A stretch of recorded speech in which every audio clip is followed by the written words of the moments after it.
हाँ तो hello everyone, कैसे हैं आप लोग। उम्मीद करता हूँ आप एकदम बढ़िया होंगे। तो साथियों, आज के इस लेक्चर में हम लोग देखने वाले हैं क्लास 10th के फिजिक्स के चैप्टर नंबर 4 के वन लाइनर क्वेश्चन। साथियों, चैप्टर का नाम है विद्युत धारा। ये पार्ट नंबर 2 है साथियों। पार्ट नंबर 1 ऑलरेडी हम लोगों ने कर चुके हैं। अगर आप लोगों ने उस वीडियो को नहीं देखा होगा तो इस वीडियो के डिस्क्रिप्शन में उसका लिंक होगा, आप जाके वहाँ से उस वीडियो को देख सकते हैं। तो साथियों, देर न करते हुए हम अपने लेक्चर्स की तरफ चलते हैं। उससे पहले साथियों, अगर आप लोगों ने इस चैनल को सब्सक्राइब नहीं किया है तो प्यार से इस चैनल को सब्सक्राइब कर दीजिए और वीडियो को लाइक कर दीजिए साथियों। और एक प्यारा सा कमेंट में कमेंट कर दीजिए ताकि हम उसे पढ़कर एकदम खुश हो जाए और आप लोगों के लिए एकदम बेहतर से बेहतर कंटेंट लाते रहें। तो चलिए साथियों, देर न करते हुए हम अपने क्वेश्चंस की तरफ चलते हैं। देखिए साथियों, हम लोगों ने पार्ट नंबर 1 में लगभग 36 क्वेश्चंस किए थे। उससे आगे के क्वेश्चंस इस लेक्चर में करने वाले हैं। ठीक है साथियों, चलिए क्वेश्चन क्या कह रहा है।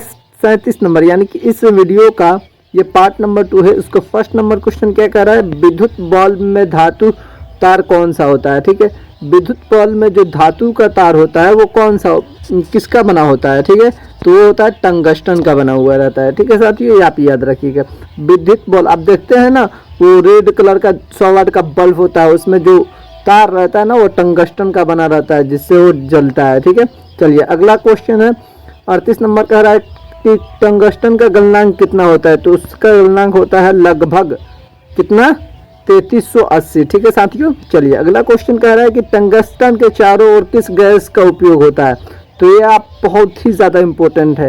ठीक है, टंगस्टन जो है उसके चारों तरफ जो है ना वो आर्गन और नाइट्रोजन गैस भरा रहता है। ठीक है साथियों, कौन सा गैस, आर्गन और नाइट्रोजन गैस, ये हमेशा आप ध्यान में रखिएगा।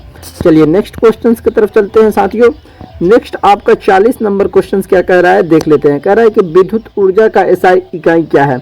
बताना है कि विद्युत ऊर्जा का एसआई मात्रक क्या होता है साथियों। तो होता है आपका जूल। ठीक है, क्या होता है, जूल। चलिए अगला क्वेश्चन कह रहा है कि एक यूनिट विद्युत ऊर्जा में कितने जूल बराबर होता है। तो एक यूनिट विद्युत ऊर्जा आपका होता है कितने जूल के बराबर, 3.6 के पावर 10 के पावर 6 जूल के बराबर। ठीक है साथियों, कितना, 3.10 के पावर 6 जूल के बराबर। ठीक है, 3.6 गुने 10 के पावर 6 जूल के बराबर। ठीक है, ये आप याद रखिएगा। चलिए अगला क्वेश्चन है कि विद्युत शक्ति किसे कहते हैं। तो देखिए विद्युत शक्ति साथियों हम लोग कहते हैं विद्युत ऊर्जा के कार्य के दर को। ठीक है साथियों, विद्युत के कार्य के दर को ही हम लोग विद्युत शक्ति कहते हैं। ठीक है, चलिए नेक्स्ट क्वेश्चन की तरफ चलते हैं साथियों। नेक्स्ट आपका 43 नंबर क्वेश्चन 43 नंबर क्वेश्चन क्या कह रहा है, देख लेते हैं। कह रहा है कि विद्युत शक्ति का एसआई इकाई क्या है। बताना है कि विद्युत शक्ति का एसआई मात्रक क्या होता है। ठीक है, तो साथियों विद्युत शक्ति का एसआई मात्रक आपका वाट होता है, जिसे हम लोग डब्ल्यू से भी डिनोट करते हैं। चलिए अगला क्वेश्चन है साथियों कि 1 किलोवाट बराबर कितना वाट होता है। बताना है कि 1 किलोवाट बराबर आपका कितना वाट होता है। तो होता है आपका 1000 वाट। ठीक है, कितना, 1000 वाट। चलिए अगला क्वेश्चन है कि शक्ति का सूत्र क्या होता है। तो साथियों शक्ति का आपका सूत्र होता है P बराबर VI। ठीक है साथियों, चलिए नेक्स्ट क्वेश्चन की तरफ चलते हैं साथियों। नेक्स्ट आपका 46 नंबर क्वेश्चन क्या कह रहा है, देख लेते हैं। कह रहा है कि धारा और प्रतिरोध के अनुसार शक्ति का सूत्र क्या होता है। ठीक है, बताना है कि धारा और प्रतिरोध के अनुसार शक्ति का सूत्र क्या होता है। तो साथियों धारा और प्रतिरोध के अनुसार शक्ति का सूत्र होता है P बराबर I²R। ठीक है, चलिए नेक्स्ट क्वेश्चन है साथियों। कह रहा है कि विभवांतर और प्रतिरोध के अनुसार शक्ति का सूत्र क्या होता है। तो विभवांतर और प्रतिरोध के अनुसार शक्ति का सूत्र होता है P बराबर V²/IR। सॉरी, ठीक है, P बराबर V²/R। ठीक है, चलिए अगला क्वेश्चन है घरेलू बिजली में उपयुक्त वोल्टेज कितना होता है। तो घरेलू बिजली का उपयोग जो हम करते हैं उसमें वोल्टेज का मात्रा जो होता है वो 220 वोल्ट मैक्सिमम रहता है। ठीक है साथियों, चलिए अगला क्वेश्चन साथियों क्या कह रहा है, देख लेते हैं। कह रहा है कि क्वेश्चन नंबर 49 से कह रहा है कि शॉर्ट सर्किट क्या है। तो शॉर्ट सर्किट साथियों आपका हो जाएगा कि घरों में जो देखते हैं ना, घरों में हम देखते हैं कि जब प्रतिरोध का मार्ग मिल जाता है। ठीक है, जब कम प्रतिरोध का मार्ग मिलता है तो अधिक धारा प्रवाहित होती है, जिससे क्या होता है शॉर्ट सर्किट कट हो जाता है हमारे घरों में। ठीक है, देखिए क्या होता है कि जब कम प्रतिरोध का मार्ग मिल रहा है ना, तो अधिक धारा प्रवाहित होता है। उस समय हमारे घरों में देखिएगा कि शॉर्ट सर्किट हो जाता है, आग लग जाता है इससे। ठीक है, तो इससे बचिएगा। तो बचने का उपाय बस यही है कि प्रतिरोधकता के मार्ग को बढ़ाना होगा, जिससे धारा जो है वो कम प्रवाहित होगा और शॉर्ट सर्किट से बचेगा। ठीक है, चलिए अगला क्वेश्चन है कि फ्यूज का मुख्य कार्य क्या है। तो साथियों आपका फ्यूज का सबसे मुख्य कार्य है वो अधिक धारा से सुरक्षा देना। ठीक है साथियों, अधिक धारा से सुरक्षा देना ही हमारा कौन सा कार्य करता है, फ्यूज। ठीक है, चलिए अगला क्वेश्चन है कि फ्यूज किस धातु का बना होता है। तो फ्यूज साथियों आपका जो है वो बना होता है साथियों, वो टीन और शीशा के मिश्र धातु से बना होता है। ठीक है, टीन और शीशा के मिश्र धातु से फ्यूज बना होता है, ये आप याद रखिएगा। चलिए नेक्स्ट क्वेश्चन की तरफ चलते हैं। तो साथियों नेक्स्ट क्वेश्चन आपका कितना 52 नंबर क्वेश्चन क्या कह रहा है, देख लेते हैं। 52 नंबर साथियों क्वेश्चन कह रहा है कि फ्यूज का तार का गलनांक कैसा होता है। तो फ्यूज का तार का गलनांक जो होता है वो साथियों आपका होता है कम। ठीक है, फ्यूज का तार का गलनांक जो होता है वो बहुत कम होता है। ठीक है, चलिए अगला क्वेश्चन है कि विद्युत उपकरणों के सुरक्षित रखने के लिए क्या उपयोग करते हैं। तो विद्युत उपकरण को हम लोग सुरक्षित रखने के लिए फ्यूज का उपयोग करते हैं। ठीक है साथियों, जिससे कम वोल्टेज जाता है। चलिए अगला क्वेश्चन है कि घरेलू सर्किट के फ्यूज कहाँ लगाया जाता है। तो घरेलू जो हम लोग सर्किट है उसमें फ्यूज जो है हम लोग मुख्य लाइन में लगाते हैं। ठीक है साथियों, जो मुख्य तार हमारा मेन तार आता है उसी में हम लोग फ्यूज को लगाते हैं। ठीक है साथियों, मेन तार तो मेन पावर सप्लाई जहाँ से होता है वहाँ में, वो भी इधर न्यूटन में नहीं बल्कि फेज में लगाया जाता है। ठीक है साथियों, चलिए नेक्स्ट क्वेश्चन की तरफ चलते हैं साथियों।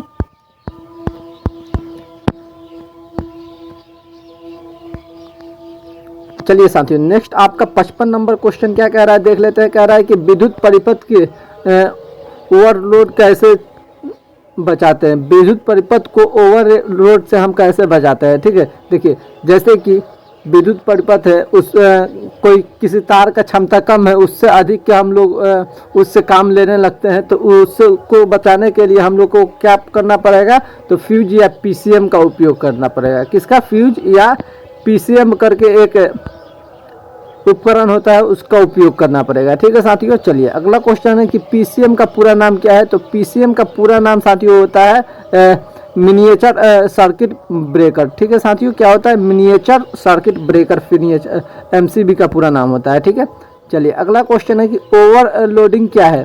तो देखिए ओवरलोडिंग जो होता है वो एक जब हमारे सर्किट के ज़रूरत से ज़्यादा विद्युत उपकरण जुड़ जाते हैं तो उस वक्त जो होता है उस पर ओवरलोड पड़ने लगता है और शॉर्ट सर्किट हो जाता है। ठीक है साथियों, ये आप याद रखिएगा। ठीक है, जब एक सर्किट में ज़रूरत से ज़्यादा विद्युत उपकरण जोड़ देते हैं तो ओवरलोड हो जाता है। ठीक है, चलिए अगले क्वेश्चन की तरफ चलते हैं। अगला आपका 58 नंबर क्वेश्चन क्या कह रहा है, देख लेते हैं साथियों। 58 नंबर आपका क्वेश्चन कह रहा है कि ओवरलोडिंग का क्या परिणाम होता है। तो देखिए ओवरलोडिंग का परिणाम आपका यही होगा कि तापमान बढ़ता है और आग लगने की संभावना अधिक होती है। ठीक है, तो आग लग सकती है ओवरलोडिंग से। ठीक है, चलिए अगला क्वेश्चन है कि विद्युत धारा प्रवाहित किस पर निर्भर करता है। तो विद्युत धारा जो है वो धारा की मात्रा और समय पर निर्भर करता है। ठीक है साथियों, चलिए अगला क्वेश्चन है कि विद्युत धारा का रासायनिक प्रभाव कौन प्रदर्शित करता है। वो करता है आपका विद्युत अपघटन। ठीक है साथियों, कौन करता है, विद्युत अपघटन। चलिए इसी के साथ हम लोग नेक्स्ट क्वेश्चन की तरफ चलते हैं। नेक्स्ट आपका क्वेश्चन है कि विद्युत धारा के चुंबकीय प्रभाव क्या कहता है। तो विद्युत धारा का चुंबकीय प्रभाव आपका कहता है कि